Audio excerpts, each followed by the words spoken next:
Howdy, howdy, howdy. Hello, everybody. NBA Lifetime. It is NBA Live time. We are here to talk about We got a lot of stuff to talk about today. the I have some National other hot Basketball takes. Association. I have some other hot takes outside of the Lillard one I want to talk about too, but the Lillard one's a big one. So I guess we should probably talk about that. How's your day going, man? My day is going pretty good. I've been spending most of it watching Isaiah Likely film, the tight end from Coastal Carolina.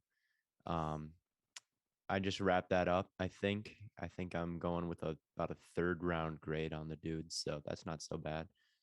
Hey, for this year's tight end class. I have on my to-do list to watch Trey McBride today. That's what I was going to look at. Yes. But yeah. This guy's in the shower says, yeah. What's going on? How's everyone doing? All right. NBA. The first thing I want to talk about is a take that you had last night that got more hate than I was expecting. And that is Kyrie is a sensitive topic on twitter.com. Yeah, and Dame has gotten a lot of slander lately because of his inclusion in the NBA 75 list. But I think that you're right when you say that Damian Lillard is better all time than Kyrie Irving and deserves. I mean, I guess this isn't what you said. This is what I said, is that he deserved his spot in the NBA top 75 players of all time ranking. I didn't have a problem with him being there. I don't have a problem with him being there, but if I had made the list, he wouldn't have been. Okay. At the top 70. It's one of those, it's like he is in the group of borderline players that I think are understandable to have there, but him over Dwight Howard is tough to argue, I think. But then you could maybe say there's someone else you could put in. It's like, where do you put Parker and all that? I probably do have Dame over Tony Parker. I'd have to think about that a little bit. Here's my thing where it's like, why is Dame the one on the bubble? Like when people are like, oh, Dwight Howard should have been in it. I don't necessarily disagree, even though he has been bad for about half of his career. like he started strong, but he's been bad for like half of his career, or at least not. I don't really like, okay. So Howard turned into a role player sooner than maybe you would have liked him to. But even that being said, he does have the accolades overall. He has more All-Stars. He has more All-NBA teams. He led a team to the finals. Yes. He has all defensive teams. I mean, how many all defensive? He's got 3 DPOYs. I believe he won 3 in a row. He's got. I mean, he was the best rebounder in the league for a long time, and he does. I don't think this really means much because he was a role player, but he was a decent role player for a championship team. Yeah. So he hasn't been a star, but he also hasn't been like a bad player since he's left his prime. Yes. But I get, yes. I would agree that Dwight should probably be there. But I don't know why Dame is exactly the only guy on the bubble that should be kicked out. I think like Dame is better all time than Pete Maravich or some other players on this list. I think like if there's going to be like a guard on the bubble, I'd go with Maravich over Dame. So that's kind of my take, is like Dame is, I don't know where he is on the most points per game of all time list right now, but the dude is consistently averages more than 25 points a game. One of the more clutch players I've ever seen in my life. A really good best player to have on your team. Like if Dame is the best player on your team, you're not in bad shape at all. You're not in bad shape at all. You can reasonably try to be competitive for a title. Yeah. Now I don't know if he's really the guy, and it's probably tougher because I don't see him as, he's probably never been a top 5 player in the league at any point. But the thing with him is like when you compare him to Kyrie, and it's so tough because when I try to compare these two guys, and I'll have to say negative things about Kyrie, and when you say negative things about Kyrie, it's like, oh, well, you just hate Kyrie. It's like I don't. But the reality is like Kyrie has never done anything as a number 1 option on a team. Yes. he's just not that type of player, and that's fine. And he's so great for what he does. Like there's so many great things he does. Like his handles are ridiculous, and he's super efficient, and his finishing around the rim is probably more fun to watch than anybody else. But let's keep it honest. Kyrie didn't win very much until LeBron came to the Cavs. He was very important to that Cavs team. Obviously, they needed him. But then he left for Boston, and they made it to the Eastern Conference Finals without him. And then he was healthy. He had a really bad playoff series against the Bucks, and then he left to go play with Kevin Durant. Right. And he's also been insanely injury prone. When's the last time he had a good playoff run? 2017 with the Cavs. It's been a long time. I agree. I think, yeah, his legacy as it stands right now, if Kyrie was to get sick of the NBA and retire, like right now, I don't know why he would, but like, what would his legacy be? It would be being incredibly frustrating and inconsistent basically every year and alienating a lot of his teammates and the fan base of the team he plays on. I don't think Cavs fans love him that much. I don't think Boston fans absolutely hate the guy. And I don't think Brooklyn fans love Kyrie either, which is weird because like, there are a lot of Kyrie fans out there, but I don't know if any of like the teams he played on, he left like this lasting positive like legacy on, even though on the Cavs, obviously they don't. Yeah, he'd be remembered for his big shot, and he would be remembered, and rightfully so. Like he is a great player. He is a great player, but it's like there's not. Kyrie does have the that boy nice quality, but so does Dame, man. Like, I don't know. I would say that the difference is that Damian Lillard is held to a much higher standard than Kyrie Irving is. Yeah, and that's probably enough right there to tell you who is better all time. And a lot of people have pulled out this argument. It's like, well, what has Dame accomplished? Because he hasn't made the finals and he hasn't won an MVP. Are those the only two things you can like do? And if so, like Caruso has a ring. Luka doesn't have a ring and no MVP. It's like, but you wouldn't judge players like that. And I get maybe you see that image that's like how it started, how it's going with Dame, and it's like one rookie of the year and then nothing else. It's like, well, he did make 6 all-NBA teams, 6 all-star appearances, and has averaged like 25 points per game on great efficiency every year since then. So, and he's gone to the Western Conference Finals on a team that probably didn't have much business being in the Western Conference Finals. So Dame is good, man, and definitely underrated. And for a guy who's been the undisputed number 1 option without much help around him, he's done about as well as anyone has. If Kyrie was your number 1 option, you just wouldn't expect to be competing for the finals. With Dame, you do expect to be competing for the finals. Yes. Yeah. I think Kyrie has a chance to really make a case to be better than Dame all time this year, or make a case where everyone's gonna, because New York is lifting the vaccination thing. Yes. So he's gonna. Well, see, I tweeted this out.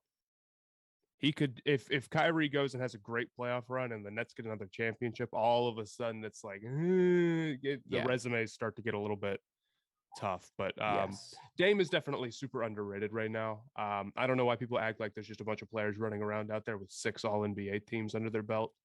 And I think a lot of it stems from people are just mad that he is not demanding a trade and coming to their team. People are just mad about that. They hate that. And I don't know. There's never a year where I'm like, Dame should have made the finals this season. He's never played on a team that was that stacked or whatever. Yeah. I agree. I think Dame's staying in Portland is not, I think, just not like a bad thing. The one thing I would say is like, when it comes to like running from the grind and like, avoiding or taking the easiest path, I think that there is an argument that staying in Portland is the easiest path because there aren't any expectations. So like when you don't win a ring, you get like, oh, well, there was no way he could have. Whereas if you were to demand a trade somewhere that is a bona fide like contender, the expectations get a little bit higher, and maybe that is the true grind, is like playing on a. I I've heard that argument, and I don't necessarily disagree that like staying in Portland isn't exactly maybe the the, the like grind and like the most difficult possible thing that people maybe make it out to be, because sometimes it is easy and comfortable just to kind of stay where you're at, and even if there's no expectations, you're just happy to do what you do, and that's Mhm. not really a major grind. That's a point I saw about Dame recently, that like kind of like Portland isn't the grind that would you that say? people Would say you it is. say? I see. Here's the thing. I would say that what Portland is doing right now is being considered pretty widely a failure. Yes. And the last few years, Portland has been considered a failure. And you're only considered a failure if there are expectations of you. Right. Like when Dame loses in the playoffs, he does get slandered. People are mad at him, Fair, but they're even mad at even if it's everything. yeah. And I think people forget like it's not 2K. There are factors outside of the how good your teammates are. If that was the only thing in the world, yeah, Damian Lillard probably wouldn't be playing for Portland. Maybe he just doesn't want to leave Portland. Maybe he doesn't want to move across the country and go ring chase, and that's fine too. The only thing is like, sure, that means that he could go play with better teammates, but it doesn't make me think less of what he does Right. himself on the court. Right. No, it doesn't make me think. All I know is there have been times when I am convinced that Damian Lillard is the best basketball player alive. That is, there are times when I am 100% when he jacks up a three, I'm 100% sure that it's going in. And those times were the series versus the Nuggets this year, the bubble, and anytime he plays the Suns. All right, those and I am convinced in those moments that Damian Lillard is hitting any shot from anywhere. And I just remember the time that Nuggets game in overtime last year where he played maybe like the best playoff game I've ever seen anyone play, and he missed one like logo three, and and like Austin Rivers like prayed to the heavens that he finally missed a shot. And it's like that is not something that you see like No, it's like no. And it's like it's if he's ridiculous. performing that well on big stages, it's like what more does he got to do? You know. Right. Someone in here saying Lillard is the Stafford of the NBA. I think that's a good take. Yeah, I would say so. I think like I like that Lillard take. is like the Steph Dame debates were stupid. I'd agree just because Steph is just such a legend and an all timer. But I think Dame, like peak Dame was like 90% of what peak Steph was. Like it was not like this Grand Canyon of a gap. I think what Steph did off ball separated them, but like as a shooter and as a scorer, I think prime Dame can kind of step to Steph. Man, Dame like in his moments where he was hot I don't know. was I absolutely would, ridiculous. and it's like, there's obviously bad Dame moments in the playoffs. There's bad everyone moments in the playoffs. It's like, oh well, what about this one year? It's like, well, if he needs to play perfectly every single game for them to have a shot of winning, they'll never win because no player is like that. No one does that. LeBron did Nobody. that for LeBron and MJ, like changed the standards for everyone where it's like, oh, well, they did it, and or even really MJ, because Dame even has that one blemish that was 2011. But like, yeah, no, people expect it's kind of like Brady when it's like winning one ring in the NFL is not enough. You've got to win like three or four, and then you're okay. But like, no one does that. No one does that except if you're on like the greatest dynasties of the decade. So anyway, yeah, Dame's buzzer beater against OKC is one of the most iconic playoff moments of all time. Yeah, Yeah. Dame in the playoff. Someone was arguing like playoff Dame is not that good. That guy like scores 25, 6, and 5 or something in the playoffs on good efficiency. Like I don't know what else you want. That's good. That's good. But 80 yeah, is better than Hal Greer. Actually, I'm gonna give another hot take. okay. The old players should be on the all-time list. Oh yes, absolutely freaking it. Yeah, the Absolutely, the guys. old players. Oh, like if they played one on one, Kyrie's so much more talented Well, than yeah, Yeah, Of course they are. yeah, of course they are. That doesn't mean like he didn't But like. players are always getting more talented. What is the point of making an all-time list if you aren't going to include players from the history of the NBA and consider what they did within their era? In the same sense that if they played now, they wouldn't be good. They wouldn't be good. If you teleport Kyrie, back to a level of basketball in like the 1950s and they grew up to that, they weren't going to be the players they are now. Right.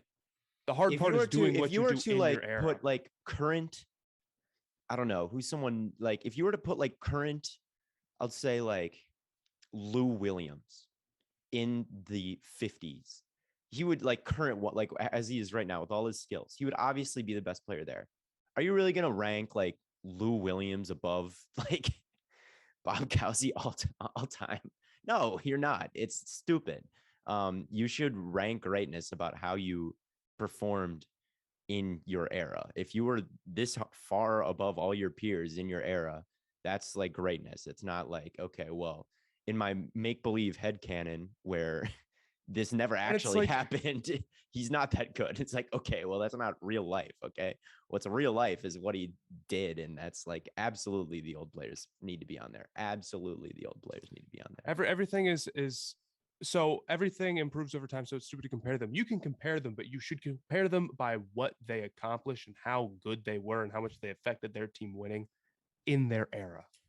Yes. Because otherwise your all-time lists are only going to consist of mostly players who are in the league now, and then some players who usually, like, you probably won't have very many players outside of really, really recent history, and it's lame. That's not what an all-time list is supposed to be. Yes. That being said, Pistol Pete Maravich can go if he Dame is better than Pete Maravich all time, and I live by that. So, but yes, old players should be there. Old players should be there. I've seen some talk about Zion here, and he's been in the news recently for, JJ Redick's whole spiel about how he's a detached teammate and shouldn't like call CJ McCollum when he joins the team. He should like reach out, and Zion just doesn't do that. And I don't know. I think I have a pretty good read on the type of person Zion is. I don't know if I can like articulate it, but I think I understand like he's kind of a weird nerd. Like that's kind of the person Zion is, I feel like. And he's just kind of like, I almost feel like he's a little immature and just a little young. He's like really he's like young. our age.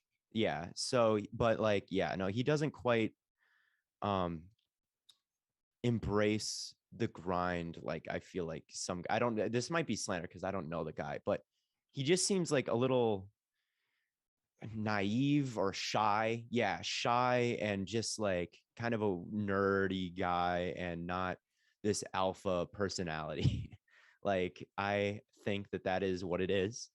And, I think that is an interesting dynamic for your like leader to have. And it's not, some of it is unfair, I think, but like, time to put down the Mountain Dew and Cheetos and get in the gym, to be fair, is like a little bit unfair probably for Zion.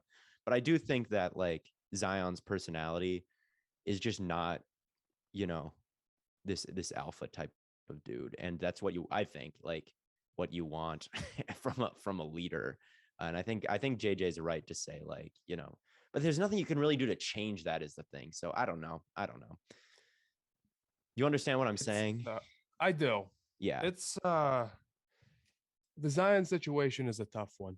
I think his mistake was not being like, he should have just said, I don't think he wants to be in New Orleans that bad. I think that's part of it. I think if you had given him his choice of where he wants to be, the Pelicans were not the place. And they have all these young prospects they went and got. And who did they hit on? Who is really, really good right now, young for them? Who? The Pelicans' young prospects. Like, they're not, they're trying to like sneak into the plans, but they're not. It doesn't seem like they're building properly. And it's just like, he does not want to be there that bad, and he's so insanely injury prone. And I don't know. I think he should have just never gone to the Pelicans in the first place. And I think that the injury stuff is really, really tough with him. Yeah. I see he seemingly has the maturity of a high schooler. He's still sheltered because of his parents who want to be involved in his NBA. That really is kind of what it just seems like he is not totally like on his own or Herb whatever. Jones. Like, hmm? Someone said Herb Jones. Herb Jones is nice, but it's like if you're trying to build to a championship, it's like what? Who is the like is Zion Brandon Ingram the 1-2 that's going to get a championship? I'm not sure. Yeah. Zion is the next Greg Oden. I don't know if he's in his Greg Oden arc or his Embiid arc right now. I don't think Oden ever had a season like Zion did last year, if I know my Greg Oden lore. He never really did much, and Zion has already made an all-star team. So the thing about the difference between those, and that's a comp I see all the time, is like, yeah, Oden peaked at like 11 points per game. All right. Like 11, which is not so bad. Like 11, 9 and 1 is an okay role player, but like Zion's like legit. Zion gets way more slander than he deserves. I don't know. He gets I slander. think I that don't think he gets in that, as long as you recognize that a healthy Zion is that guy, like I think more slander than Zion deserves is like, okay, people are really mean about him, and that's not yeah, cool. But my problem with Zion, the injury stuff, has always been that I think it is like a fundamental part of his game. And to get to a yes, point where I feel like he would not be injury prone, he would have to be a completely different player. Even if Zion loses the way that people want him to lose, he's probably not going to be anything lighter than 280. And yeah. that's a really low number. And then he wants to go play the most physical brand of basketball in the NBA down low at that weight, jumping 40 inches and dunking all the time, like with foot problems.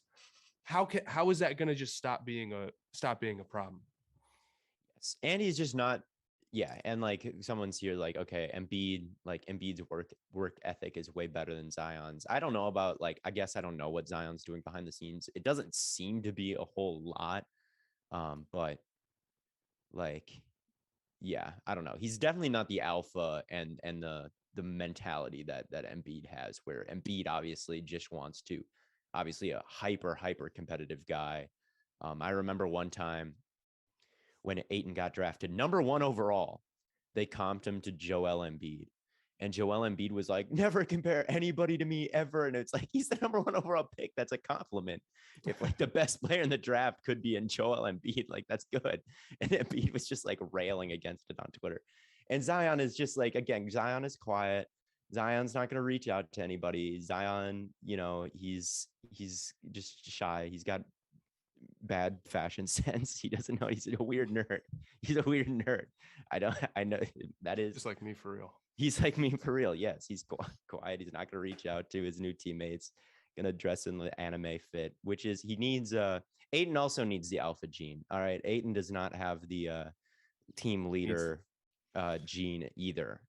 Needs the Charlotte gene, I fear. The Charlotte gene. That's a hornet if I've ever seen one. LaMelo has the alpha gene. LaMelo is that guy. LaMelo, Yes. they asked him what his favorite player growing up was, and LaMelo said LaMelo Ball. LaMelo has the alpha gene. You need. I saw a take on Twitter the other day, and it's like we can't totally ignore like the quarterback it factor. Like some guys just like are going to be hyper competitive and are just want to destroy you, and that is the mentality you've got to have if you are a team leader. All right. I guess like this is kind of goes into the Kyler thing. But I think Kyler has that, and people, now this is me getting into football, but Zion doesn't have it. Zion does not have the killer mentality right now, and he needs to get it.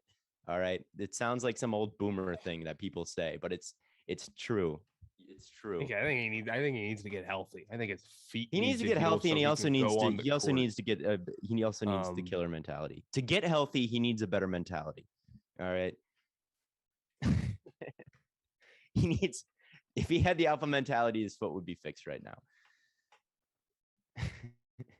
If Baker hasn't LeBron been is in a even race. Yeah. if LeBron is even considering leaving the Lakers, he has 1 more year on his contract. Yes. The Lakers would I think the Lakers could totally blow it up this offseason. Like just be done. I think so too. Well, LeBron, it That- was like, I'd be mad if I was a Lakers fan at LeBron right now, pretty openly being like, I love Cleveland so much. I want to be back here so He bad. does not want, and the problem is that he has $44 million on this contract. There's a really funny scenario where LeBron plays for 3 teams in the next 3 years, where he gets traded somewhere that can afford his $44 million next season. Then where are the sheets, Matt? They're in the washer. But 44 million. So he gets traded somewhere. Then he goes to the Cavs for a season. Then he goes wherever Bronny is. There's a scenario where that happens. But if you're the Lakers, do you think you can get this team back to a contending form? It would be there's some ways to do it, but it would be really, really tough, right? And even then, it's like you're banking on Anthony Davis staying healthy, and you would have to push the future back even more because you're probably gonna have to trade those 2027 and 2029 picks, and you'd have to get off Westbrook's contract, and you'd have to go get all these role players, and you have no money to go get them. And the Lakers have already said they don't want to take on any more money, so it sounds like they're not going to be as aggressive as they want. Just blow it up. How much would you get for LeBron in a trade? A good amount. How much would you get for Anthony Davis in a trade? A good amount.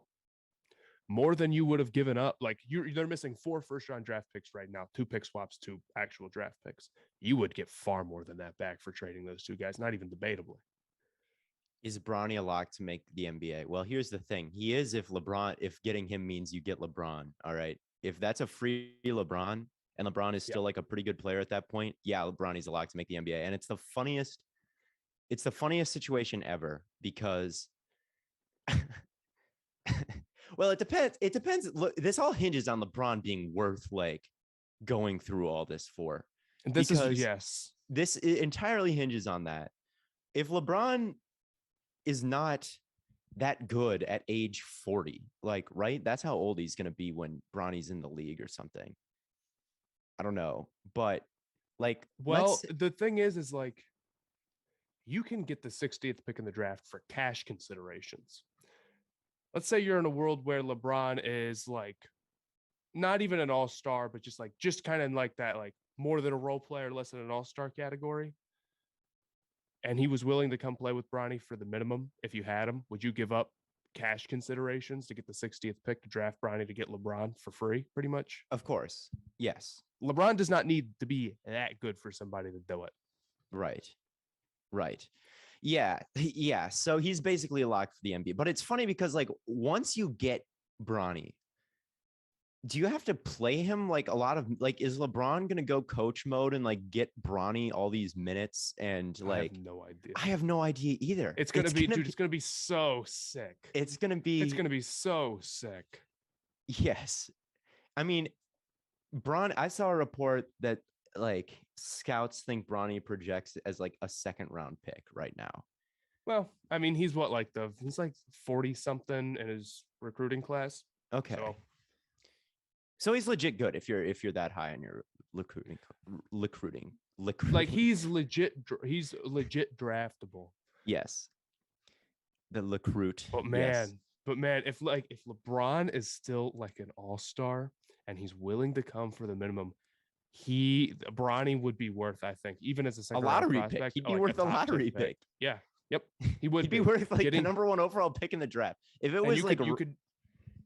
I don't know. It's crazy. You could draft him, and then you would basically have LeBron. You could trade Bronny away, and it would be Bron as a trade trip for a minimum contract, and every contending team would be able to be in on that.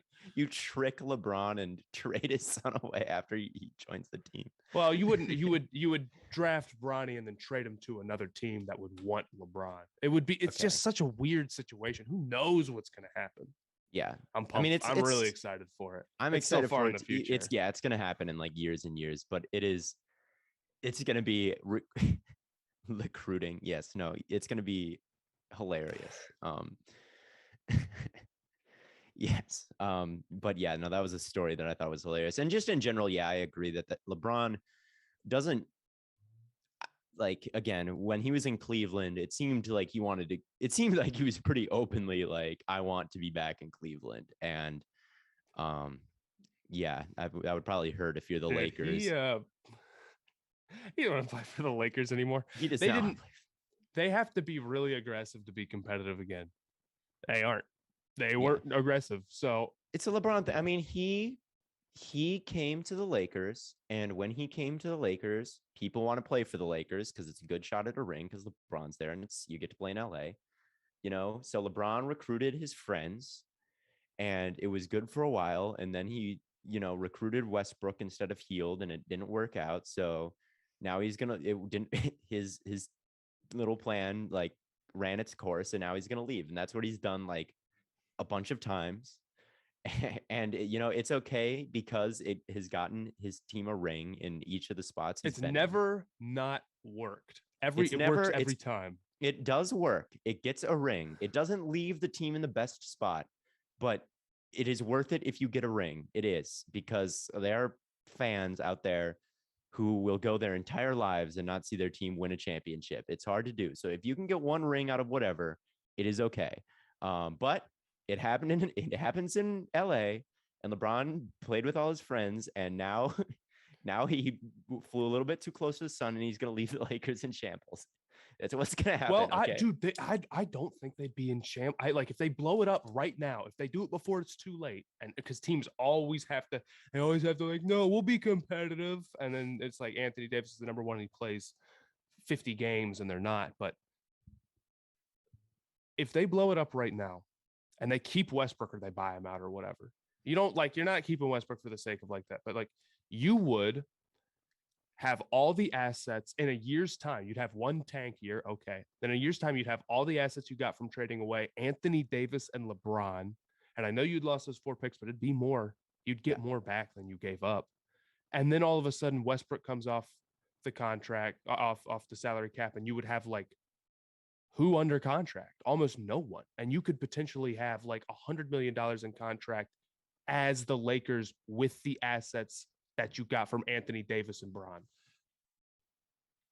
Yeah. No. There's totally worse places. I mean, now of course it depends on what you get back in trades for AD and Bron, but still, you would be in not a terrible spot at all. I feel like the Lakers are never all right. That team is either the favorites to win the title or a disaster. They never win like 47 games and then go lose. Last year they did, but that was because of injuries. Yeah.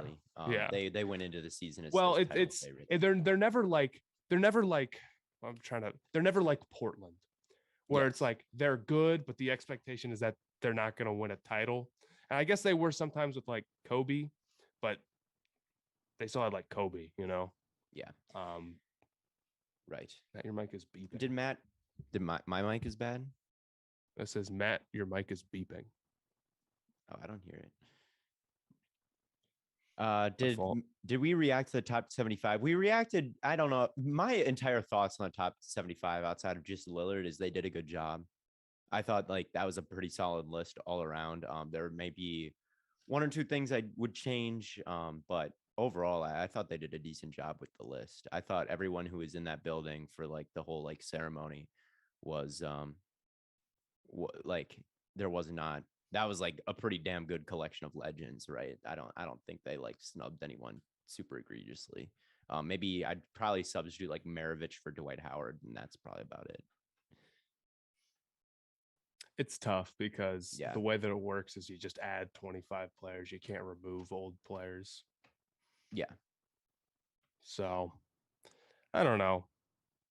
Also, Westbrook, I saw some people very confidently saying that Westbrook wasn't a top 10 point guard of all time on Twitter. And then it's like, oh, I can name 10 point guards who are easily better. And then they name like Jason Kidd. I'm like, I don't know.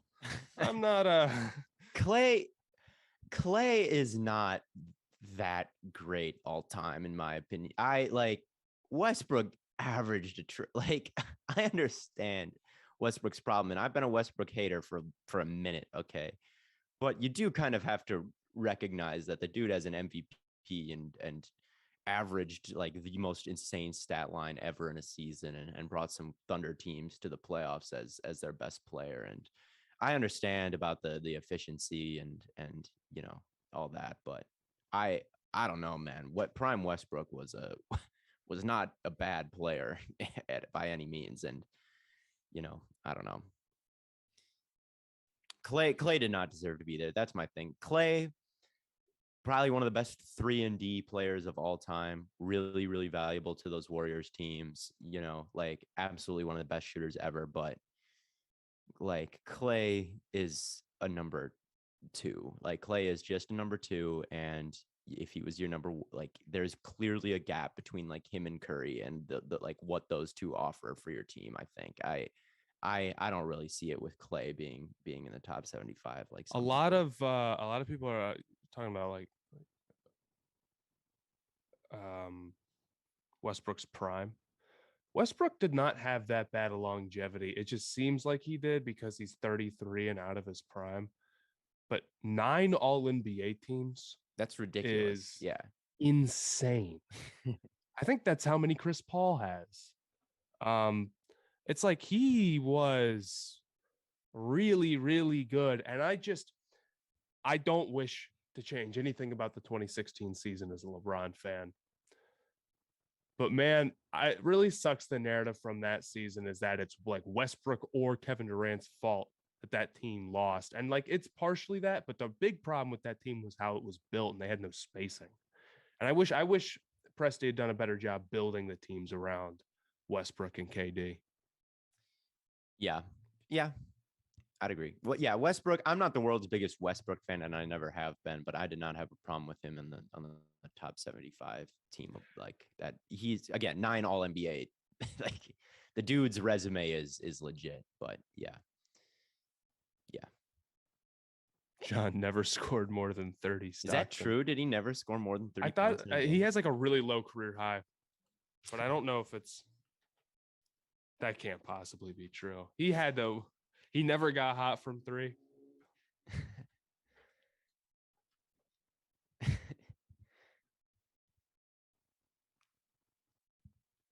It showed me assist first thing. I don't know if I can. KD better than Curry all time, but Curry will go down better because he changed basketball. I have Curry all time over KD, but I guess I don't hate that take. It's true. I'm looking at it. John Stockton's career high is 34. Okay.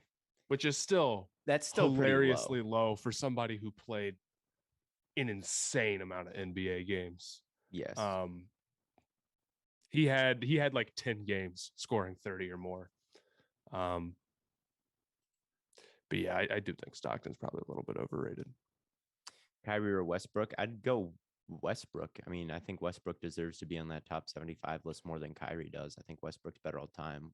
Has Kyrie ever been in the MVP consideration? Like ever? Like was ever a year where you were like, oh yeah, Kyrie, he's making a real run at MVP here? No. There's been years where Kyrie's like refused to play. Even though he's been perfectly healthy. Like it's been more years of that than Kyrie being an MVP. Like, yeah, I'm sorry, Westbrook. If I was like starting a team from scratch, I might take like, and I was like guaranteed health and guaranteed Kyrie, playing, I might take Kyrie. But as far as like better all time and like who had the better career when you sit down and look at it, it's Westbrook. John Stockton is current day Ricky Rubio.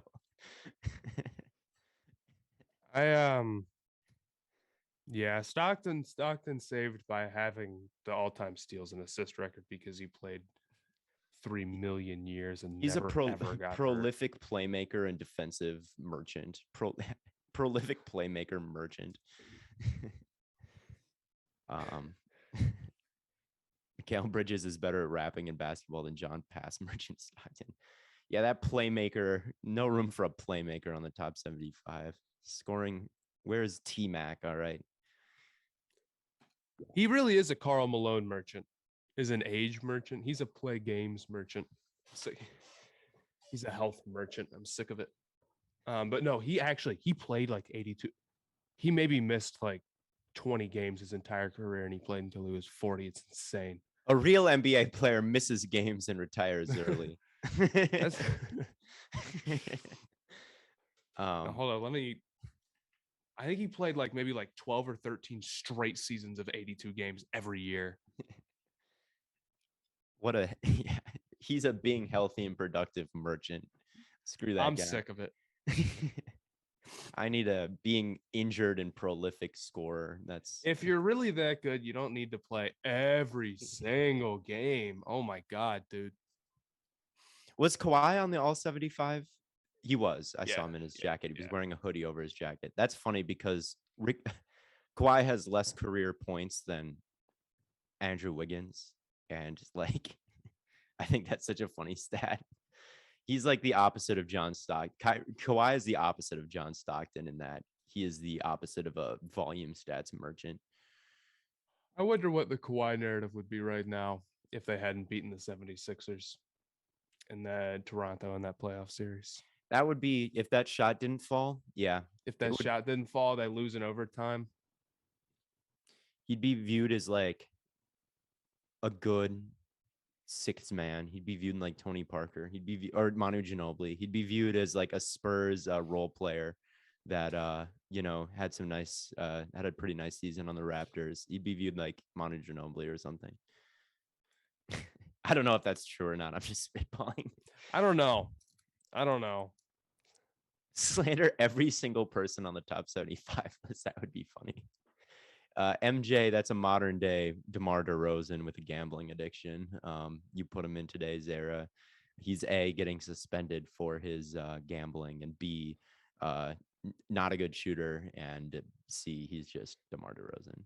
DeMar DeRozan is a better bull all time. LeBron James, he's been more of a front office guy than a player for he's last ruined every decade. team he's been on. He's ruined every team he's been on. Le Tourist can't stay in one spot. The 2011 finals proved his fraudulence, and he hasn't redeemed himself since. He's undefeated in the All-Star games that he's been allowed to pick his team. He knows ball. He's a prolific GM. Well, I think part of it is just KD just being like a bad drafter. Like, how do you let someone get Curry and Giannis on this and yourself on the same? Like, how does that even work? And Luka, and like every single year, Durant just picks the stupidest teams and he keeps losing. So that's because I don't think Durant is a player is sort of that section of basketball ideology that's like the more skilled you are, the better you are no matter what. And it's like, who's like, that's why he wants to play with Kyrie, right? Kyrie is like arguably like one of the most skilled players, but like there's some stuff that is maybe not like guard skills or like scoring or like often like that matters, like Dwight Howard is an all-time great player, but it's not really off like, a guy like Kevin Durant, I don't think values a lot of the stuff that he did. Maybe I'm just talking out of my ass. I don't know what Jokic values, LeBron got Jokic. I think Jokic in the All-Star game is so interesting because he had a quote that's like, the All-Star game's hard for me. I don't know what to do. And it's funny because he's arguably the best player in the NBA, but he just can't play in All-Star games because his whole game is like manipulating defenses and like finding passing lanes. And in the All-Star game, he can't do that because there is no defense to like manipulate. And so he can't do anything in these All-Star games. And it's hard for him because like he literally just his skill set is like the other team trying. Like that is like required for him to be good or like really effective. So like even though he's like one of the like maybe the best player in the NBA right now or the most valuable player in the NBA right now, he's just not a great all-star pick. Like down the stretch of that all-star game, Jarrett Allen was playing over Jokic. Like he's just not a good all-star player because he doesn't have anything to do. There's no plays for him to run. He just has to like Curry is the perfect player because he's gonna hit a shot from the logo and turn around while doing it. Like he can just ball, but Jokic can't just go out there and ball. KD does not care. I think that might be more likely than maybe he's just like picking whoever, and he's not like LeBron's out there like going try hard. He's got like a list and like spreadsheets and shit trying to make sure that he keeps the narrative alive that like undefeated, and Katie's just picking whoever. Katie's just trying not to pick players who have just requested a trade from the team he's currently playing on. Katie is like seems like a guy who's maybe burned some bridges, so he doesn't like.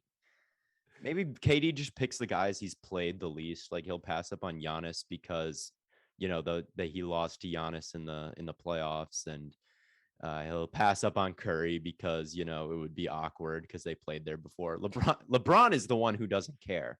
I think Durant cares too much, and he'll pick guys that he has like no relationship with because he doesn't want any like awkward situation. I feel like, whereas LeBron will just be like, I don't care. I don't care. I'll take Curry, no problem. I don't care if he beat me in the finals a bunch of times. I feel like Durant, if he had been beaten by Curry so many times in the finals, well, it happened. Like he got beat by Curry and played with Curry, but like I feel like those relationships matter more to him when he picks these teams, is how they've either wronged him or in the past, and LeBron doesn't care. Yeah, and I do think that like people talk about like the hezzy tween Twitter, and it's like I do like people who are really really into like having like high level guard skills are like right. A lot of like Kyrie is really good. But sometimes that's not the only thing that matters, and it's like I think Kevin Durant views himself as the best player of all time, and like he's at a point where I think you should like he's good enough to the. It's like okay, yeah. If you're anywhere like in top 20 of all time, you should believe you're the best player of all time. Like that's the kind of confidence I want you to have. If you're like close, you should just be like, yeah, I'm the GOAT. I think I'm top 40 at least. Like, no, you gotta be no, like, just say you're the best. If you can back it up, you're fine. I'm not mad at you if you're, Bird or Kobe or Durant or Curry, you can come out there and say you're the greatest of all time. That's the kind of self-confidence. LaMelo would do it. LaMelo would say that. And that's the kind of that's the kind of alpha mentality you have to have. That's what we were talking about earlier. You gotta have a lot of confidence. And for that, you should think you're the best player of all time. But I think Kevin Durant drafts maybe through like drafts through the lens of like what you would consider to be valuable for you to consider Kevin Durant to be the best player of all time.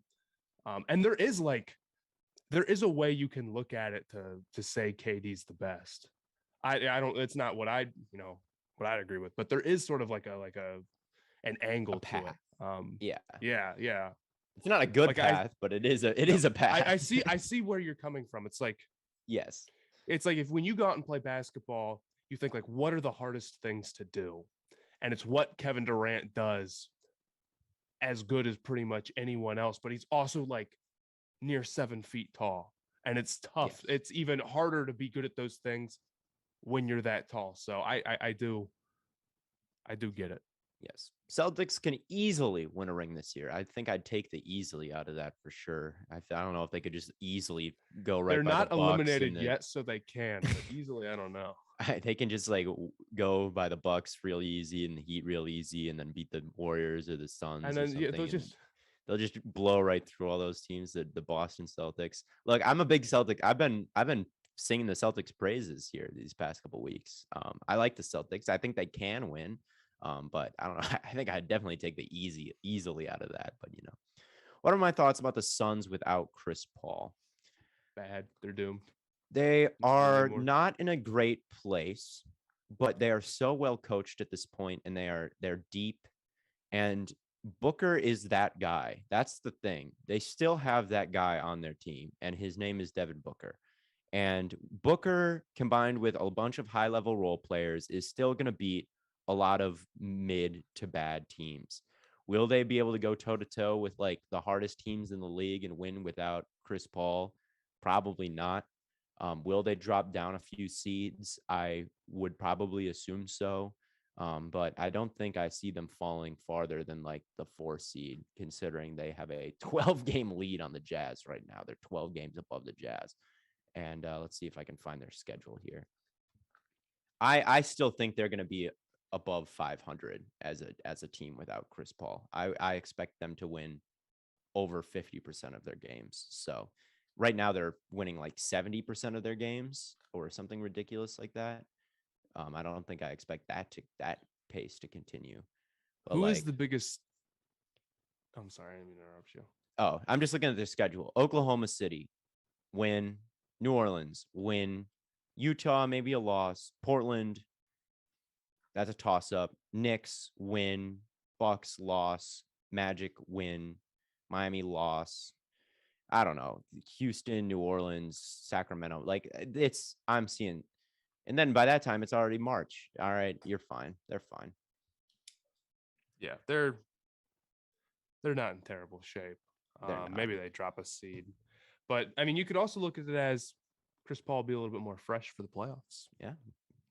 I mean, and Chris Paul isn't like that horribly injured. Like he literally played in the freaking All-Star game. He just can't dribble very well because he has no thumb right now. So yeah, by the time it's not like he's got some knee injury that takes a lot of rehab. He just has to. He's still going to be around the team, and he's still going to be able to work out and it's keep himself fresh. And then by the time the playoffs roll around, yeah, he will be more fresh. And so he'll be out 6 to 8 weeks before reevaluation. Chris Paul is like a pit bull. He's like a French bulldog or something. So I'd assume that the 6 is hopefully closer than the 8 in that regard. It is fairly important. I'm not saying like he's not injured at all, but I'm saying like if it was like a holy cow, a knee injury, it's not a lower body injury. It's not a lower body injury. Like he can still do like once his thumb heals, it's gonna be fine. Like his whole body is not like fundamentally. It's not super prone for re-injury, and there are so many injuries that would be worse. Yes. Mikal Bridges to win DPOY. I hope he does it. I think they're pretty high. I don't know how many times like Gobert just gets one. Draymond's been hurt for large swaths of this year. And if, he's probably the next up after like those two is like best defenders in the league. Maybe Bam has been hurt for large swaths of the year. He's been locked down all year. So I think that the odds that he wins DPOY are all right. I think he's the favorite right now, but. Can we go on a football tangent real quick? Yeah, of course. We can always go on a football tangent. You gotta chill with the Gardner stuff, man. Ahmad Gardner? Come on, man. Sauce Gardner. Sauce Gardner? Look, I'm seeing all of a sudden. This is the price you pay for my Ritter praise. Yeah, I'm sick of seeing the Theo Ash cronies out here jumping on the Gardner hate bandwagon, dude. I don't even hate him. He's You do. I don't hate him. You said specifically that in your player review, no?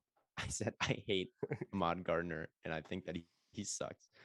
Gardner is weird because he plays a brand of football that is like press coverage all day, every day. And he does it as a very, very thin, wiry cornerback. And he does it with weird and bad pad level. And I wonder, is he the type of guy who is going to go on AJ Brown and just lock him up? Is that what is gonna happen with him? I don't know if he's got that kind of strength and movement skills. I don't know. I guess I just don't. I don't know. I think Gardner's movement skills are like really pretty good, great. And honestly, it's like I do get like I'm not saying he's a perfect prospect, but I also have a hard time believing that Gardner's frame is bad and his movement skills are bad and his technique is janky and he never gave up a touchdown the entirety of his career. Well, when you say it like that, well, yes, I think that I just am concerned that he's not going to be able to lock up guys in the NFL level with his frame and upright technique. And it's not concerned in like he's not going to be able to do it. I'm just saying like I'm not sure. All right, I'm not sure. My big problem is like Gardner's frame is a positive. He's long. He's tall. He's good. That's a good thing. And I'm looking at how much other players weigh. It's like Derek Stingley's like 6'1", 190. This is not like He's not Look, 15 pounds underweight. look at him. Look, you don't need to look. Ignore the weight. I don't care what the look at him. He's skinny as hell. I don't care what the weight is. People are like, oh, this other corner is only weighs 5 pounds more and is an inch less. It doesn't matter. Look at him. The dude is skinny as hell, man. He's really skinny. And most like great press corners are not ungodly skinny. All right, that's just my one concern, and that is my thing. Is most of them aren't that skinny. And most of them aren't Sauce Gardner. Most of them aren't. He's that? A first round pick. He should be picked. I mocked him like 12th to the Vikings. Well, that's what you thought would happen. So that means nothing about your opinion on him. I had Kenny Pickett at 6 to the Panthers. All right, fair. I think that he's going to be like cornerback 4. Which you don't want to hear. And you know what? You know what bothers me so much about it? All year, it's all AAC. It's just because he plays in the AAC, as if he could do like how much. So what is he supposed to do? You know. But then it's like, okay, transfer. You have this Alabama matchup, right? It's coming up, and for 3 weeks, Jameson Williams is gonna crush him. He's gonna cook him. Doesn't have the long speed. Dude gets -2 yards in the game. McDuffie. I didn't say anything about his long speed. McDuffie does not clear him. This is what I'll say. McDuffie is a slot corner. All right. He is a slot corner. He is a PFF merchant. That's a PFF merchant right there. That guy. I hate McDuffie now because his film was so boring. And he moves really well and he's a good tackler. But I swear to God, Washington only ran cover 3. So every snap, he just bails backwards and doesn't cover anybody. So it's like, I don't know, dude. I don't know. Pac-12 merchant. McDuffie's a slot guy, but that guy is not worth like if you're drafting him and it's like, oh yeah, this guy's gonna shut down Mike Evans. I don't know about that. I don't know. He's just Jair right away. But anyway, how do you think Sauce would be on the basketball court if he was an NBA player? Who does he project to? Bones Highland. That's who he projects to. He would project. That's another. That's kind of guy. That was quick. Bones Highland. All right. If he was in let's talk about Bones right here. In the Rising Stars game, I think Bones is one of the better players that Jokic is playing with right now, which is unfortunate. But I am a Bones Highland enjoyer. Yeah. I agree. Chet Holmgren. Yeah. Yeah, it's just like Chet Holmgren. Sauce would give up a free touchdown to Cooper Kupp. Yeah, that'll be the matchup of the century is Gardner, who never allowed a touchdown, versus Cooper Kupp, who makes you allow a touchdown. He's never deserved a touchdown. He's never deserved one touchdown in his life. I don't know. Daniel Jeremiah keeps backing me up with this, so I feel safe. Yeah. Who keeps backing me up on the Bleacher Report backs me on the Kyer Elam is better than Sauce narrative, but you know, is that a good thing? I don't know. I don't know. It's a place. I don't know. Olave versus if Gardner sucks, insane. I'm done. That's it for me. You're just gonna give up trying to scout. That's okay. Ritter can like be a bust, and it's like, yeah, well, yeah, he was kind of inaccurate. Gardner has to be. He can't let up a touchdown in the NFL either. He's boomer bust is overused, but like if your whole game is like press coverage, mano a mano, like man coverage, if you're good at it, you're all pro. And if you're bad at it, you're put on an infographic and post it like every week. All right. Like if you're bad at it, you are really bad. So he's very boomer bust to me, unless he just like is all of a sudden like just really good at, you know, every aspect of playing the court. But right now he's kind of one dimensional, but it's one dimensional in like the best way. Like it's one, like if you're going to be good at one thing, you might as well be good at like really. I see Viking fans saying Mond would be quarterback 1 in this draft. Mond threw a football like it was a dart. Dude, like he literally threw it like a robot. Like... I love Kellen Mond though. I love Kellen Mond. He's awesome. Yeah, they're right actually. NBA mock draft. I don't know any NBA let me know after March Madness, and then I'll give an NBA mock draft. But yeah, And no one who's not in the tournament is getting drafted, sadly. Oh, the number 1 overall pick is that guy who played in the G League Ignite, the what was Scoot Henderson or whatever his name was. That's my number awesome 1 name. pick. Yeah, he played pretty well in the. We haven't even talked about the All-Star events. I thought the dunk contest was hilarious. I think we should talk about that while we're here. The dunk contest, to me, I actually, after the dunk contest, I went back and I watched some old dunk contests and some of the worst dunks of all time in the dunk contest, which is just comedy. The guy who tried to do a cartwheel before dunking is my personal favorite.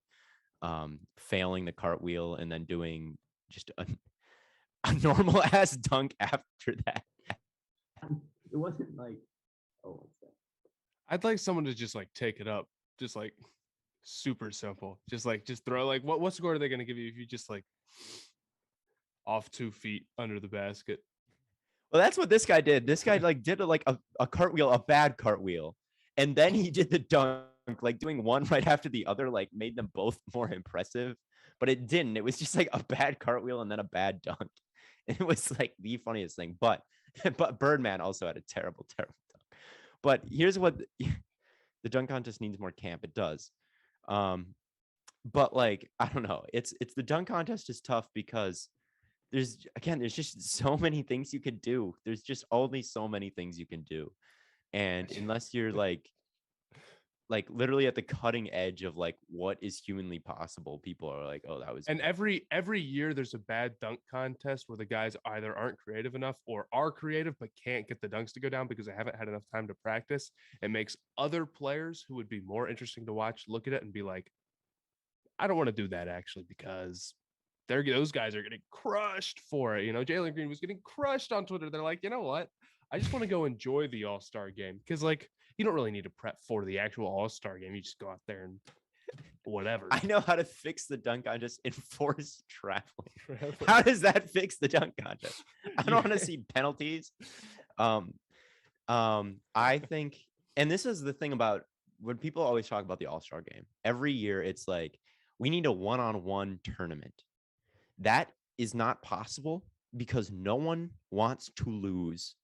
Everyone would be scared of losing, and there can only be one winner. Dude, it would end up being so crucial to people's narratives. It would be insane. It would be the most, and it's your fault, guys. Everyone in the chat, I assume you're all part of NBA Twitter. It's our fault too, because I'd be doing the same thing. But if it was we've talked a lot about Kyrie versus Lillard, all time, and we've had that debate. If there was an All-Star game and Kyrie beat Lillard one-on-one, everyone would point to that and be like, Kyrie is better. He is clearly the better player. And maybe it's true. Maybe he is the better player if he beats him one-on-one. But it's such a different, people would look at that as more valuable than an All-Star appearance. It'd be they're the best.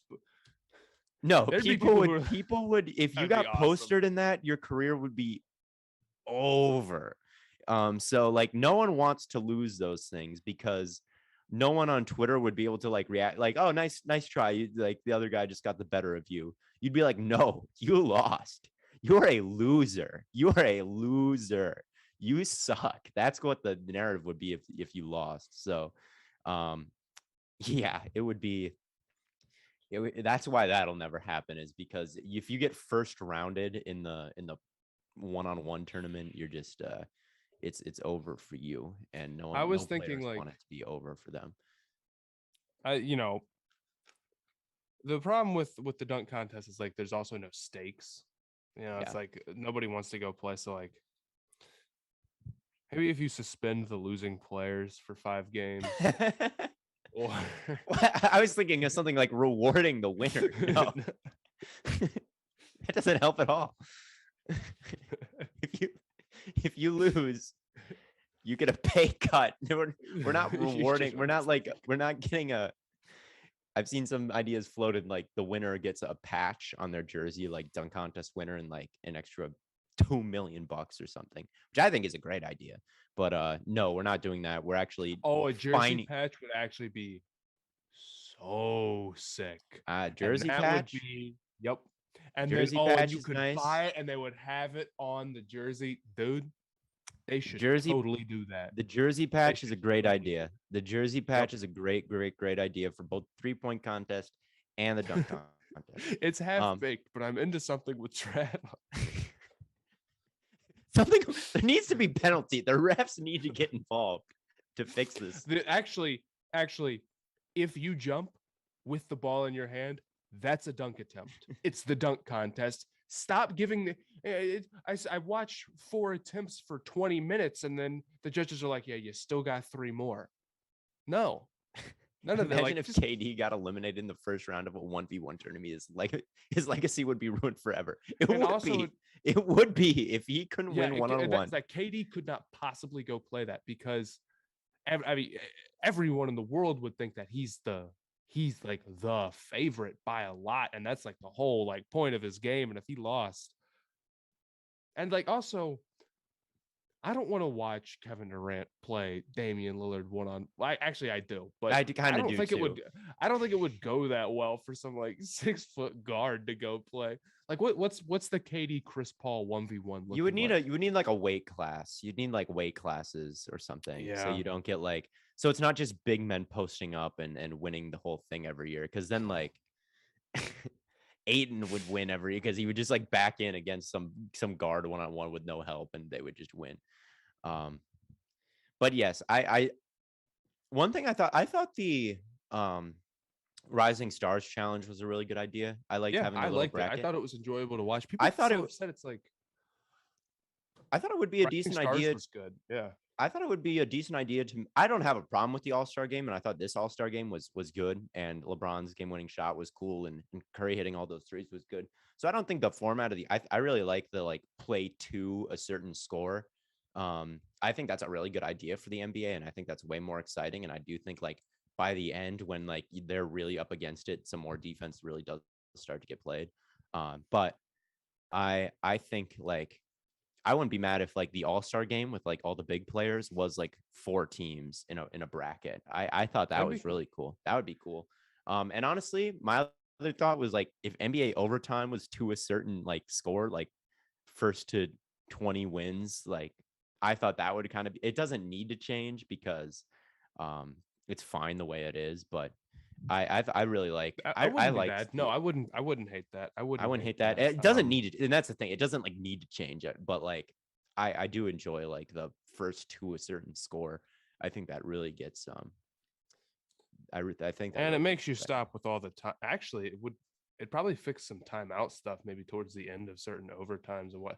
That's the real big problem.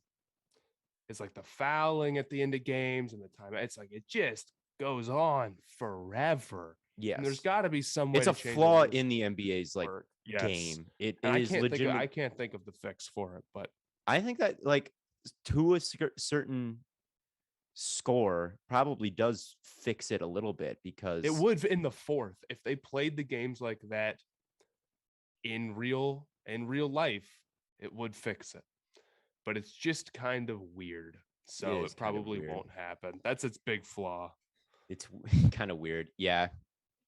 Yep. But yeah, no, it is a fundamental flaw in NBA. I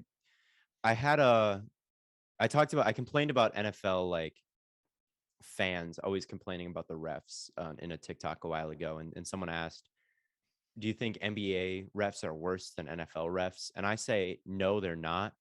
But NBA rules are worse than NFL rules. Like it's just the fouls get so kind of ticky-tack and like they become like legitimately valuable for a team to do at the end of games, which is just a fundamental flaw in like the game design. Like you cannot have fouls to be the goal. I feel like there's also less understanding of like what exactly is a foul and isn't, because there's some things like there's unwritten rules to the NBA rule book of like how much contact do you call? Because if you call any and all contact, it's unwatchable. Yeah, basically the NBA just has to be like, we're just not going to call some stuff. So there's sort of a gray area in what a foul is. And I guess that's true for the NFL too. But I feel like I've never seen a team get a bunch of fouls called on them and people be like, yeah, they were fouling a lot. Not one time ever. Yes. Like every time the Hornets play Embiid, there's a lot of Hornets fans that are really mad about like, oh, Embiid's getting called for so many fouls. And like every once in a while, there's a ticky tack one, but like most of the time, it's like they cannot guard him actually, and they keep fouling him, Yes. and that's why he's going to the line so much. Yeah, no, the fouls are like the rules are just worse in the NBA than they are in the NFL. I don't think the refs are worse. I think the rules are worse. So I do think like fouling at the end of games does make basketball a little bit harder for me to stomach sometimes. But yeah, I think that could potentially like to a certain, because there'd be no point in fouling someone because it's, you know, it's not like you get the ball back with time to make a shot at that point, you know. So. And that, like, yeah, the other thing in the NBA is like superstars get like different calls than role player, Yeah, which just like it's just it doesn't really happen. I don't think, at least I haven't it known only it happens to a little Tom bit with Brady in the NFL, so it's it not happens a so little bit with bad. quarterbacks and like roughing, but like it's not like, you know, they just miss, you know, head to head on middle linebackers and don't with middle linebackers. But yeah. DPI spot foul clears all fouls. Like, well, the DPI spot foul is a terrible idea, but no, if you don't want to, it's funny how Mr. Pro just played defense in overtime can't stomach playing defense instead of fouling. well, that's because both of those are pro defense takes, because DPI, like, yeah, sometimes playing defense just gets you a foul in general, because there's some DPIs that are not DPI. DPI is like if a shooting foul let the opponent take 5 free throws sometimes. Like that's what a DPI down the field is. Like it's too out of whack. Like a 50-yard penalty is just too severe. It'd be a For spot something foul if it for hits something that it is just not like sometimes unavoidable, especially on underthrown balls. My solution to this is like almost a flagrant 1 and 2 with DPI, where like 99% of them are 15 yards. But if there's one that's like clear, like clearly, like just a guy getting burned and tackling someone, then you call like a flagrant and it's more of a spot foul. That's my solution. It does make like the refs have more decisions, so like no one would like my decision, but that's probably what I would do. But anyway, it's a lot of nuance in that it take, is. but I'd say just cover better. And I do kind of like the idea of like it's not a spot foul unless it hits their hands. And if the receivers still get their hands on it and you fouled them, you should have. Don't hate it. Don't hate it. People would argue which one is flagrant 1 and 2.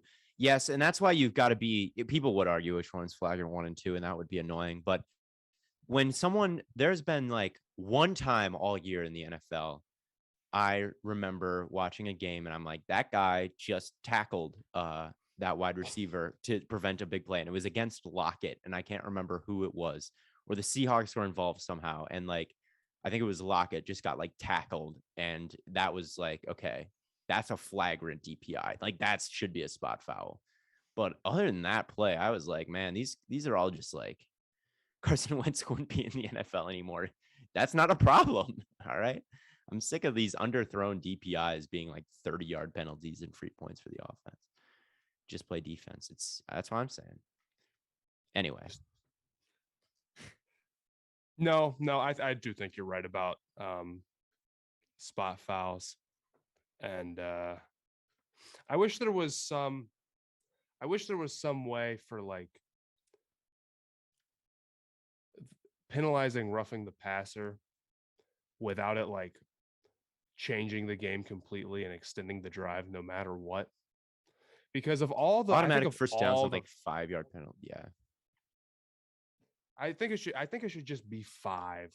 And I think that it shouldn't be an automatic first down. And if like, okay, if it gives someone a first down every once in a while, that's one thing. But it really sucks when it's like 3rd and 17 and then some defensive tackle doesn't like let up midway through tackling a quarterback, or they take 1.5 steps and that's too many. And then all of a sudden the drive keeps going. Yes. Yeah. Same with like holding. Like I think of the play that the Bengals had, Logan Wilson's foul holding was like a 5-yard penalty on a 3rd and 7. And instead of it just being like 3rd and 2, it's like an automatic first down. And it's like, oh, that's brutal. That's brutal when it happens on 3rd and 4th down. And like what my problem is, I get why some penalties are automatic, right? Because if it was like 3rd and 17, the strategy, if holding on the defense wasn't automatic, would just be like, just hold. You can just hold. It doesn't matter, right?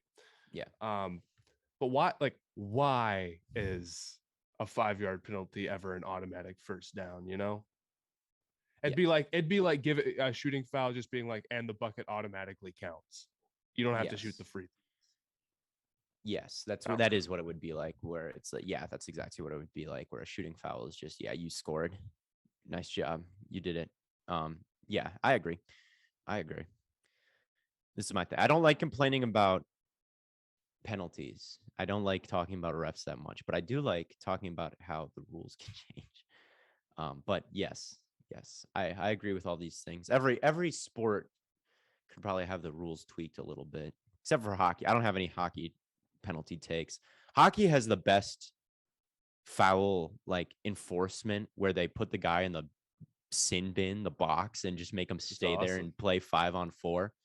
Hockey, hockey. I am describing goaltending, but yeah, no, goaltending makes more sense to me. Where it's like, okay, dude, you can't just do that. Yeah, no, hockey has the best rules. In that, you know, you get to play 5-on-4, because then the penalties are legit exciting. And yeah, I don't know.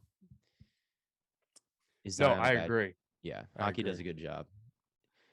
Hockey refs obviously also make their fair share of mistakes, but I do enjoy like the rules of hockey, letting guys fight. Good. All right, let them fight. Yeah, that's great. Sending a guy to the box and making your team only have 4 versus 5, great rule. You know, I think all the rules are reasonable. Offsides, high sticking, can't trip anybody with your stick. That's dirty. Yeah, hockey is a good sport and underrated. But yeah, imagine if they let Josh Norman and Odell have a couple minutes it would work. Fight. It would work. It would, because like that game, which I just rewatched, was like dangerous for both players, because they were legitimately like, they probably could have gotten ejected after the first play of that game, to be like, they threw at least 5 punches each. But if you just like let them decide a winner, you know, wrestle around for a little bit, and then you know, eject them both. I don't know, or just you know, let them fight. I mean, then I don't know. Something. But they should have been just like, gloves off. Let's decide this right here and now. All right. AJ Green would be in prison for killing Ramsey. Andre Johnson. It happened. Andre Johnson got in like a hockey fight with Cortland Finnegan that one time, who also was on the Panthers when Odell was fighting everybody. So I know Cortland Finnegan also fought Odell a little bit. He was like wide receiver. He was like quarterback like 4. That NBA 5-on-4 would be crazy. It would be crazy. I don't know how that would go. It wouldn't work because there are too many fouls. Maybe if there was like if you only did that for flagrants instead of like the free throw and the extra possession, you literally got like 2 minutes to play 5-and-4. It's not unthinkable that you could make it work. There was a game where Alabama had like 3-on-5 going on. Does anyone remember this? And they almost like it's not 4-on-5 defense is not impossible. Yes. It's really hard, but it's not unthinkable. I guess at the NBA level, it probably gets a lot harder because those guys are knocked down. Probably have it. Yeah, you know, they're knocked college. Down. And Colin Sexton game, yes, that's what I remember it from. But I guess in the NBA, it's like you give those guys enough time, and it's like they outscored. Why was it 3 versus 5? What happened? Can't remember for the life of me. Was it injury, or it was like they had the bench ejected? That's right. That's awesome. And Colin said they outscored him in 3v5. That's embarrassing. Colin Sexton, that is hilarious. Well, and the I difference remember there is that vaguely. I don't remember the details of that, but yeah. Did that happen in the game where the Kansas player hit that dude with a chair? That should have happened there. I remember that game. There was the Michigan coach who just punched. He didn't really punch that other coach, but I thought that was funny. No, he didn't really. He didn't really punch him. I saw like, oh my God, a punch was thrown. It's like, okay, a punch is a very specific thing. That's a very specific action. That's not a punch, but he did slap him. I don't know. I kind of think like what he got suspended for the rest of the regular season is about like 4 games, 5 games. I think they have less. Yeah, I agree. That's fine. Got ejected, then one guy fouled out and one got hurt. That is so funny. That's so tough. I feel like murder the Wisconsin. Okay, that's a bit much. Okay. He definitely lost his temper. I don't know. It's like if the Wisconsin assistant was hurt, like he got a quick little popping on him. He was fine. All right. He's fine. It's in a non-sporting like environment. That's pretty rough, but it's like it is. I don't know. Maybe what should the Knicks do? This is probably my last point, and we can probably wrap it up pretty soon. But what should the Knicks do? They should fire Tibs. This is my take. Tibbs's method is bad to play the starters so many minutes and not get everybody involved. I was watching a coaching clinic last night with David Shaw from Stanford, and he was talking about how much he likes 6 offensive lineman package where you play 6 offensive linemen. And the reason that he likes it is because it just gets an extra guy involved, and all the backups know they might be able to play in these special packages for, maybe 4 or 5 to 1 snaps. All right. But just that extra, that knowing that you're going to get a shot, like invigorates even the whole team, not just the starters, but also the backups. So Tibbs' whole thing where it's like, I'm going to play the backups as little as possible is bad for the locker room. And if you're Cam Reddish, you've got to be thinking, what the fuck? And if you're, any backup that plays for a Tibbs team, you're just going to feel like my life kind of sucks because all that happens is the starters play all these minutes. It is good to get as many people involved as possible. Obviously, there's a perfect balance because you don't want everyone to play an equal amount of minutes, but he has to get people involved more than they are. And that is, in my opinion, a flaw. I get the logic where it's like, let's just play our best players as much as possible. But I think that Tibbs' like whole method of giving guys so many minutes is a bad one. And I think that just is annoying to play for if you're not like one of the 5 best players on the team. But yeah, the Knicks should fire Tibbs. That's my take. And I don't know what else. They should trade for Westbrook. Fire Tibbs and trade for Westbrook. Somebody said in the comments that the Wisconsin assistant is in concussion protocol. If he gave him a concussion, then that's definitely a little bit different. I don't know. It's a tough one. Is he in Wisconsin? Okay. There is no way he got a Wisconsin. He got a concussion from that. That was not that bad. I have no idea. It didn't look that bad to me, but maybe. Josh Nijman would be the best offensive lineman on the Panthers. He was good. Packers offensive line coach does such work, dude. I don't even care when our offensive linemen get hurt because Rodgers gets the ball out so fast now, and our offensive line coach does so good. So yeah, our offensive line was like all backups this year, and it still wasn't that bad. Packers offensive line coach goes crazy. I was trolling. He's not in concussion protocol. Okay, that's what I thought. I looked it up. I'm like, there's no way, because I didn't want to like give that take, and someone would be like, dude, he's in the hospital. How could you? I'm like, oh man. If he's mostly okay, if it wasn't really that bad of a hit, 5-game suspension, $40,000 fine. He's suspended for the rest of the year. Is the Michigan coach? Yeah, which I get. It's not that long. It's till the end. Well, it's the rest of the regular season. Yeah, I think is okay. So he gets the tournament. Yeah. Okay. I bet on Michigan to win the tournament a couple of years ago, and they had a nice run. So I'm kind of a Michigan basketball fan because of that. Oh, right, Ohio State. I'm sorry. Yeah, I don't. Ohio State. I couldn't give a shit about Michigan or Ohio State or their rivalry, but I'd like them It's an both to awesome succeed. rivalry. No, It is it's an sick. awesome rivalry. I I've don't care been. who is better, but yeah. Um, Anyway, yeah. Michigan Want to not wrap it making up? the tournament. Well, then that's tough. Then that's tough. Betraying Wisconsin. I go to Arizona State, dude. Is Arizona State making the tournament? Be honest, bracketology people. We've gone on a little winning streak here, even though we were like way below 500.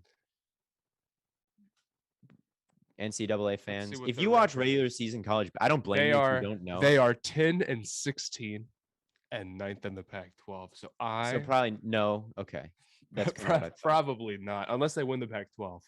Unless they win, they're going to though. They're on a streak right now. But if you watch regular season college basketball, you are built different. All right, you are not like me and you. Those people are not. Those people are not built like me and you if they watch every regular season college basketball game. But yeah. Anyway. There's so much basketball to watch. Yeah. That probably rather watch some NBA. Yeah. Yep. All right. Well, that probably just about does it for us then. Appreciate y'all coming out, and we'll be here next Wednesday. Oh, thoughts on Markelle Fultz not playing and Jonathan Isaac? I have no thoughts because I forgot that he existed. But yeah. Anyway, yeah, I forgot that he existed. Okay, goodbye.